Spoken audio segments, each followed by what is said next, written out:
Balita mula sa lalawigan sa bawat rehiyon ng ating bayan. Dito sa Ang Pilipinas Ngayon.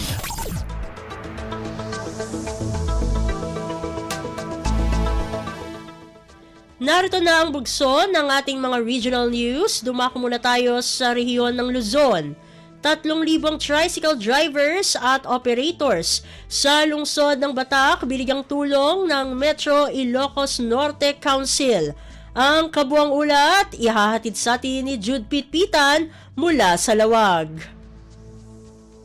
3,000 at tricycle drivers can operators iti syudad ti Batag. Tinaykan ti fuel assistance long sleeve sweater ken kalugong manipod iti Kapitolyo Provincial. Ti nasaong inisyatiba ket gapoy tagtultuloy na nga to presyo ti gasolina nga isut ti kang runa na karit kadagitoy. Segon ken ni Mayor Albert Chua at ti nasaong programa ket subsuportaran iti lokal a gobyerno. Taton kasta ket sa pasap a makalakam ti benepisyo ken nayon pa yan a paggasolina dagitoy amang mangged iti syudad ti Batak. Ti nasaong nga distribution ket indaulwan iti Metro Ilocos Norte Council kas paset iti tinuon na suportada iti sektor ti transportasyon namuan at tinasong bilang ket isu ti kabukla na bilang dagiti agpaspasada at tricycle iti syudad ti Batak. Manipod iti syudad ti Lawag, Jude Pitpitan para iti Radyo Pilipinas World Service.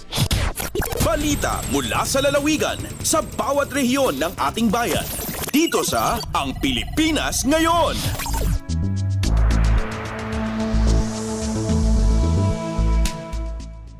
Inyong napakinggan ang ulat ni Jude Pitpitan mula sa Lawag. Dumako naman tayo sa Agoo, programa laban sa malnutrisyon patuloy na pinapatibay ng lokal na pamahalaan ng Bacnotan, La Union. Ang detalye ng balita ihahatid sa atin ni Glenda Sarak. Nang ipaay ti lokal a gobyerno ti Bacnotan, La Union iti manok ken feeds iti 30 a pamilya nga adan iti children with special nutrition needs. Personal nga inpaay daytoy the Mayor Divine Fontanilla, Vice Mayor Francisco Fontanilla ken da dumapay nga opisyalas. Indaulwan ti Municipal Nutrition Action Office ken Municipal Agriculture Office tinaangay a programa.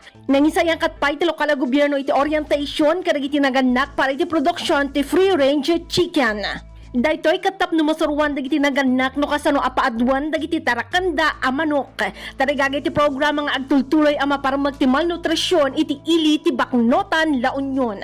Imunan ang nangipaay ti lokal a gobyerno iti tulong kadagiti pamilya nga addaan iti malnourished nga ubing.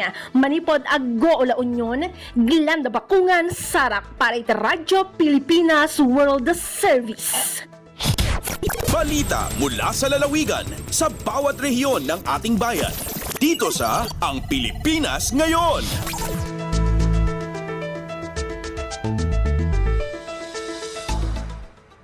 Inyong napakinggan ang ulat ni Glenda Sarak mula sa Agoo.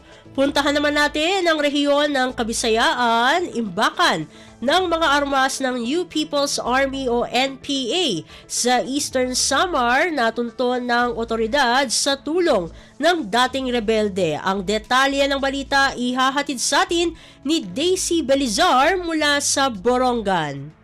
Pinaagyan paggiyahin dati rebuilding nga binalik na apyo ng gobyerno na itultulan ng mga otoridad ng First Eastern Samar Police Mobile Force Company kun ESP-MFC ang taguanin mga armas sa New People's Army. Hasityo Kasapa, Barangay Dinigpian, Bungtuan Dolores, Eastern Samar, hanaglabay nga Enero 21 hini nga tuig. Sigon kan Police Lieutenant Colonel Joel Yanza, Force Commander haton nasabi nga Mobile Force Company. Laki padton mga armas nga ira na rikupo amo induha nga rifle grenade, usa nga hand smoke grenade, usa nga fragmentation grenade, upat nga short magazine, usa nga long magazine hin caliber 5.56 rifle, usa nga caliber 38 nga revolver ngan mga bala. Sigon pa kan Lianza, hapag kayanaan mga FR in kasugbong nahan gobyerno, hapag malapukanan na nihibilin nga pwersahan in PA ha probinsya. Kasumpay hini nananawagan hiya ton iba pang rebelde nga magkalugsong na. Karawaton na naginaopresar nga tsansan gobyerno agud makapanginabuhin normal nga upod an ira pamilya. Tika nga Borongan City, iniday sila sa Belizar para Radio Pilipinas World Service.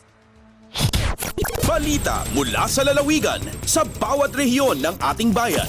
Dito sa Ang Pilipinas Ngayon.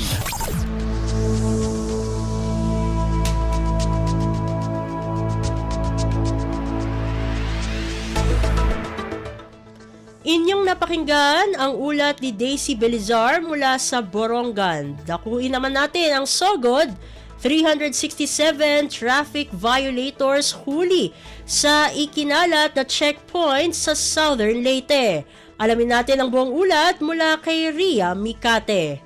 Wala nakalusot ang mga badlungong motorista sa Lainaw Subgat Checkpoint Operation nga gipaygayon sa mga sakop sa 2nd Southern Leyte Police Mobile Force Company kung 2nd SLP MAPC sa malungsod nga sakop sa Pacific ug Panaon area sa Southern Leyte.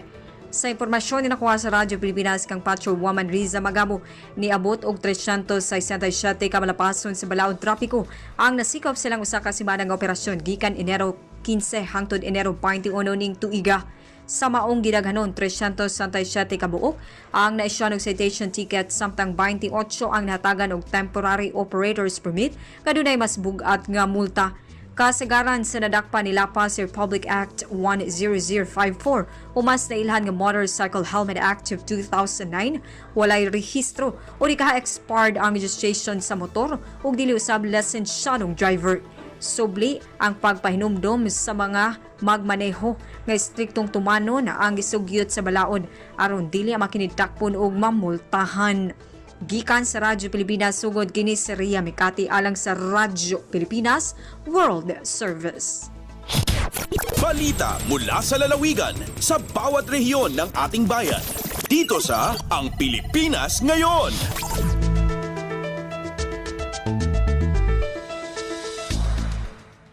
Inyong napakinggan ang ulat ni Ria Mikate mula sa Sogod. Pumunta naman tayo sa rehiyon ng Mindanao, Institutional Development Plan para sa itatayong City College of Cagayan de Oro pasado na sa City Council. Ang detalye ng balita, ihahatid sa atin ni Romy Kapinpuyan mula sa Cagayan de Oro. Ang pag-adapt sa Institutional Development Plan for 2024 to 2029 sa 20th City Council gikalipay sa kadaguan sa City College of Cagayan de Oro. Ang IDP mo'y magsilbing gabayan nga makabot ang gitinguang pagtukod sa City College of Cagayan de Oro alang sa mas malambuon nga kaugmaon sa kabataan pinagi sa edukasyon. Ang IDP usa sa mga rekisito sa Commission on Higher Education alang sa institutional recognition subay sa Memorandum No. 18 Series of 2022. Kurosong technical vocational ang libreng i-offer sa City College of Cagayan de Oro, ilabi na sa construction ug tourism sector. Subala pa ni Jerome Torres, Vocational School Administrator, nga dili nila biyaan ang ilang mga estudyante hangtod sa panahon nga maplastar na kini sa pagtrabaho gumikan kay nakatap usab sila sa nagkadaiyang kumpanya dinhi sa Cagayan de Oro. Dugang pa ni Torres nga ang City College usa ka dakong suporta sa lokal nga kagamhanan nga ang tubong mao ang maayong kaugmaon sa kabataan. Gikan sa Radyo Pilipinas Cagayan de Oro, Romy Kapinpuyan para sa Radyo Pilipinas World Service. Balita mula sa lalawigan sa bawat rehiyon ng ating bayan. Dito sa Ang Pilipinas Ngayon.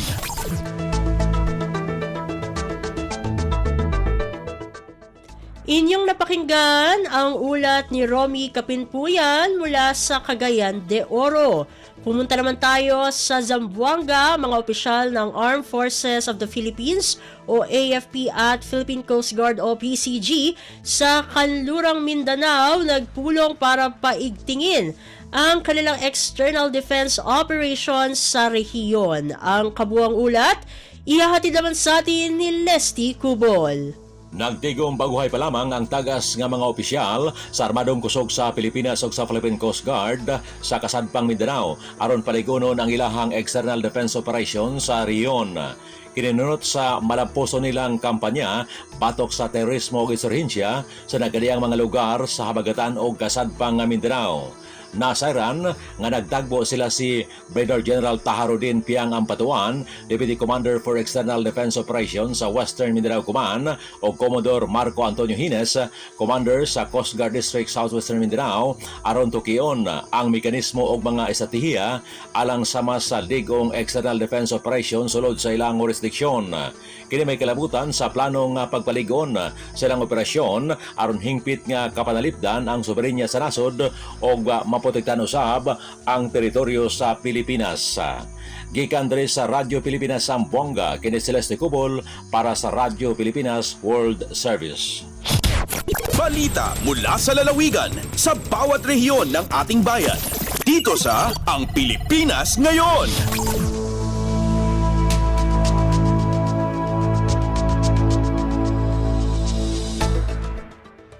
Inyong napakinggan ang ulat ni Leslie Cubol mula sa Zamboanga.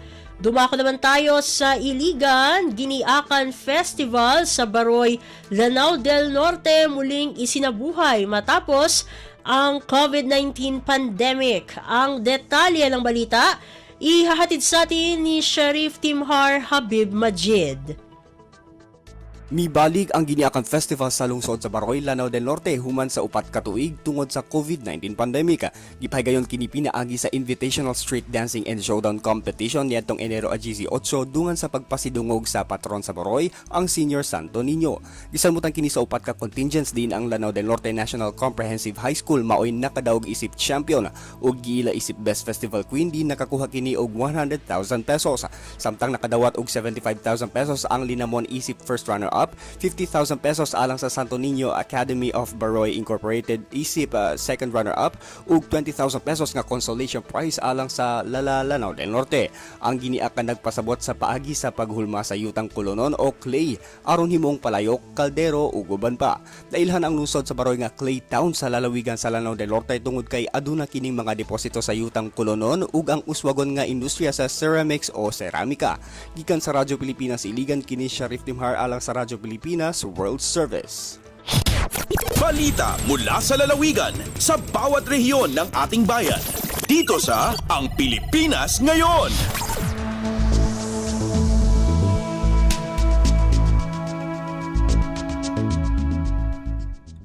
At inyong napakinggan ang ulat ni Sheriff Timhar Habib Majid mula sa Iligan.